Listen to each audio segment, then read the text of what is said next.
Hi, I'm Henry Carvajoles. Today we'll be talking about transforming ideas into reality, a practical guide to generative AI. Let's get started. Today we'll be talking about what happens once you're done developing your GenAI solution. We will cover some key areas to focus and to think about when it comes to developing your use case or your proof of concept. So let's get started. Out of the entire series, this is the one part where you really need to provide proper planning and thought. One is adoption management. How are you going to get your employees to start leveraging the technology that you've provided, developed, created, and enabled? In certain cases, having them figuring it out may not be a viable option, as there are organizations that have acknowledged that a proper training plan is important in order for users to really get a grasp of GenAI. The second thing is maintenance, right? We're seeing how models are always in flux. There's always new technology being developed, and the existing technology is getting enhanced and refined to better serve you a GenAI experience. So what does that mean in terms of maintenance? Let's find out. Before we get into adoption management, think about who do you want to build this solution for. You have two groups. In one group, you have your HR help desk personnel, and in the other group, you have your C-suite directors. They both have varying ways on how GenAI can influence their level of impact to your customers or your employees, and reach to how many more people they can get in contact. From an HR help desk perspective, they are able to talk to almost 100% of your entire organization. They're there solving any and all questions relating to organizational policies, procedures, to maybe, for example, looking more insights on leave for paternity and maternity, right? Or for your customers that are reaching out for assistance. These groups of people are enhancing the user experience. They're able to address things more quickly and efficiently. So leveraging GenAI or providing GenAI to this group of people, you are enabling a small group that has an enormous amount of reach to entire organization. The next group are directors, right? This comprise about 1, 2, 3, 4, 5% of your entire organization. Unlike your HR and help desk organization or department, they are very finite in their scope, meaning you have a director of marketing, you have a director of policy, you have a director of R&D, and they tend to confine in that space. During C-suite engagements, it is when they all get together to discuss collectively the status of the entire organization. But the primary focus is their area of operation. And so enabling GenAI for these group of people, you're helping directors be more efficient with the work that they have, depending on the department. Sometimes it is a fraction of your organization. Sometimes it can be all of your organization. The impact and reach of a director when it comes to leveraging GenAI will vary from director to department. Now, if you're looking at both groups holistically, the best course of action would be really creating GenAI capabilities to begin for your HR help desk group because of their reach and impact to the entire organization. You're getting more bang for your buck. The next thing to plan out is maintenance. Take, for example, this timeline of the major releases for GPT. Overall, you're expecting anywhere from 6 to 12 month major release from various organizations. This is just one of many. Well, why does that matter? Well, it matters because every release enables a new feature or enhances a capability. For example, when I used a foundational model, one of the earlier versions of foundational model for another organization, it had a very small context window.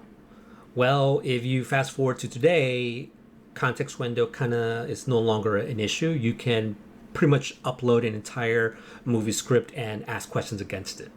That wasn't the case earlier. So that required you to update your model. Maybe depending at that time, you will need to require some changes within your process flows to account to the new features and capabilities. Now there are GPTs that allow you to submit voice, right? Is that a feature that will benefit your organization? I don't know. That's something for you to decide. It is just imperative to understand that there is a requirement to plan future changes, unlike before where you could have a runway of maybe a year, 2 years before updating to the next major release.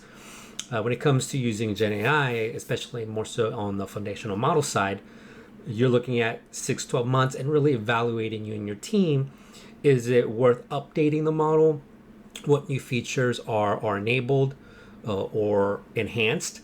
And how did the code base potentially change, and maybe new ways of how to initiate these models have changed? So a lot to consider, and should be part of your maintenance plan during the start of the beginning of the project. Putting it all together individually, they are just one piece.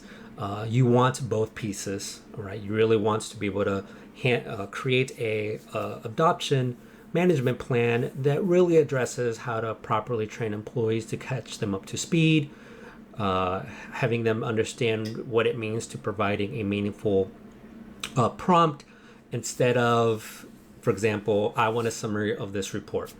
Through proper training, employees can then be more specific with what they're asking for. To instead of I want a summary of this report, it could be please create a list of the 3 most important things to walk away from as an executive, or something of that nature, right?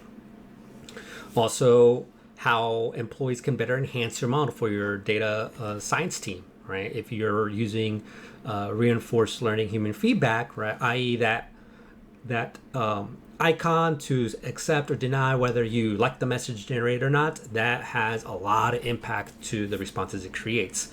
More and more, as I'm seeing today, a lot of these GenAI technologies from the web interface perspective are now asking you which prompt do you prefer, either the left or the right. So it's very interesting how now, before it wasn't really a direct ask, now they're directly asking you which one is better, right? Teaching your employees the importance of acknowledging and really being responsive on that. Then the second thing, it's giving them limits, right? Educating them on concerns of PI, things of that nature. There's plenty of reports out there that raise cause for concerns about accessing inappropriate data and things of that nature, or providing the most elaborate prompt that will trick your model to give you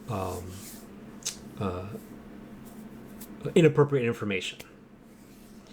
On the other half, maintenance. Remember, technology is always updating. Think about the budget, right?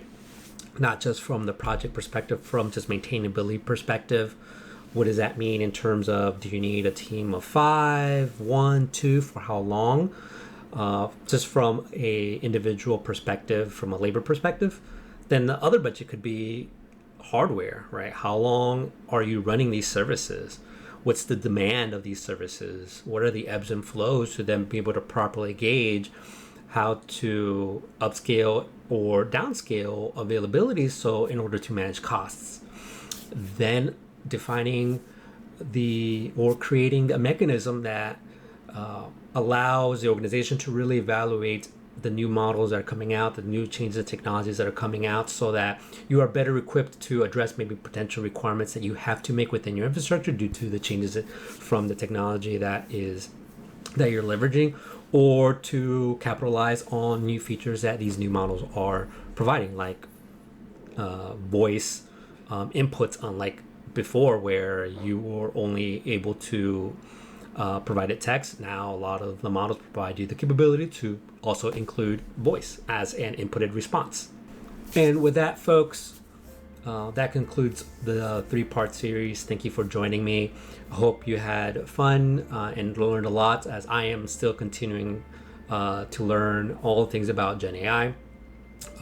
Please feel free to reach out. Here's my QR code. Until then, have a great rest of your day, and I'll catch you in the next one. Thank you. Take care. Bye-bye.